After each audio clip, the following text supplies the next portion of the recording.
Bora mergulhar na história de um campeonato que é muito mais do que só um torneio de futebol. A gente está falando da alma cultural do Rio de Janeiro, uma paixão que pulsa no coração do Brasil.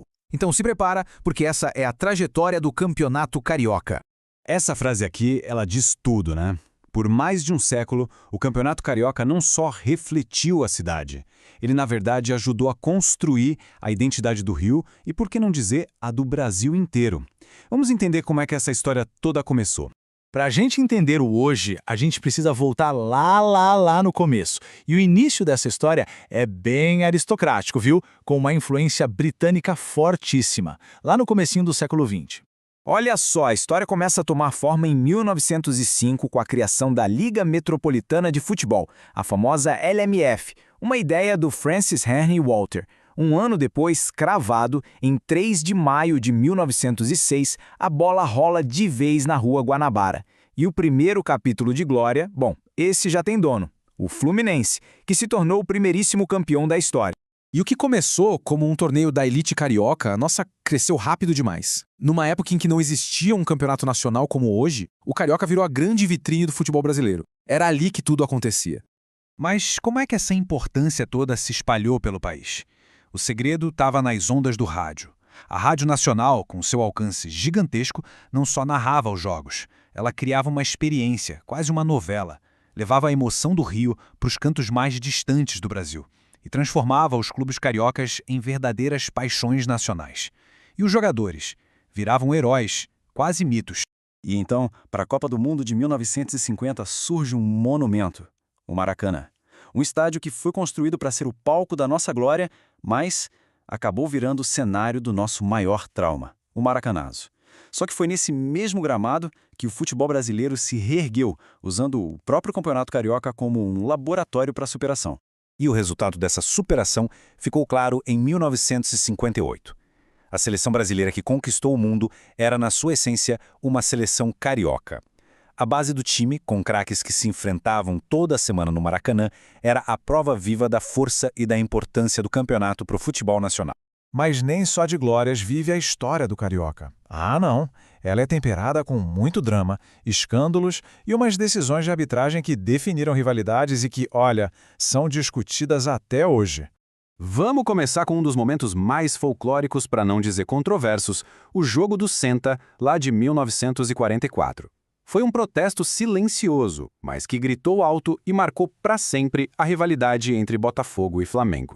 Tenta imaginar a cena. Um gol super polêmico é validado para o Flamengo. Os jogadores do Botafogo, se sentindo completamente lesados, fazem algo que ninguém esperava. Eles simplesmente sentam no gramado e se recusam a continuar. O jogo acaba ali, mas aquela imagem virou um símbolo eterno da revolta alvinegra. Agora, vamos avançar um pouco no tempo para chegar no que muitos consideram o maior escândalo de arbitragem da história do campeonato. A história envolve o surpreendente Bangu e o Fluminense. A situação era a seguinte: o Bangu, aquele do Castor de Andrade, jogava pelo empate para ser campeão.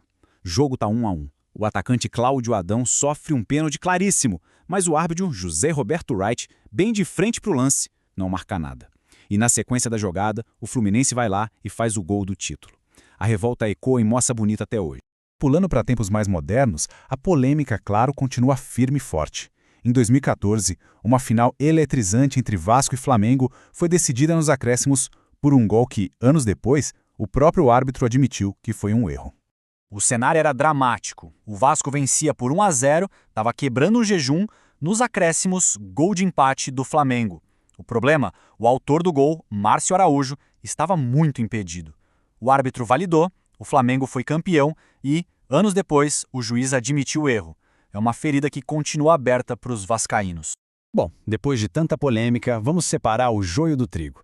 Chegou a hora de desmascarar um dos mitos mais persistentes do nosso futebol e analisar como anda o equilíbrio de poder hoje no Rio.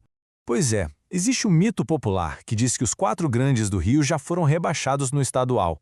Muita gente acredita nisso, mas a verdade, documentada e irrefutável, é outra. Nenhum deles, jamais sofreu um rebaixamento esportivo para a segunda divisão do Carioca. E por que existe essa confusão toda? Vamos ponto a ponto. O Flamengo foi lanterna em 33 sim, mas o regulamento daquela liga não previa descenso. O Botafogo, em 2002, também ficou em último, mas foi protegido por umas regras bem confusas da época. Já o Fluminense caiu no Brasileirão, e aí que mora a confusão, mas nunca no Carioca. E o Vasco? Bom, o Vasco subiu para a elite em 1923 e de lá nunca mais desceu no estadual. Mito desvendado. E como é que tá a balança do poder hoje em dia? Na corrida pelos títulos, o Flamengo se consolidou na liderança. Com 39 conquistas, até 2025, o clube conseguiu abrir uma vantagem bem significativa sobre os rivais históricos. Agora vamos olhar para frente. O campeonato está entrando numa nova era, com um modelo econômico que promete prêmios que nunca se viu antes. E o impacto dessa nova era é imediato e é financeiro. O valor que o campeão de 2026 vai levar para casa é esse aí, R$10 milhões. É um prêmio recorde, o maior da história, que sinaliza uma nova fase de profissionalismo e investimento para o torneio mais charmoso do Brasil. E além do prêmio por resultado, as cotas fixas de TV também foram reajustadas. O modelo ainda mostra o apelo comercial de cada clube. O Flamengo recebe a maior fatia, claro.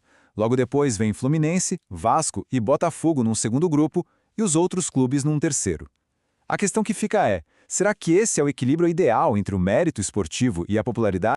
E essa discussão toda leva a gente para uma reflexão final. Com tanto dinheiro em jogo, o que acontece com a tradição, com a rivalidade, com a identidade que fizeram do Campeonato Carioca o que ele é? Fica a pergunta no ar. O dinheiro pode redefinir a alma do campeonato mais charmoso do Brasil? A história, bom, ela continua sendo escrita.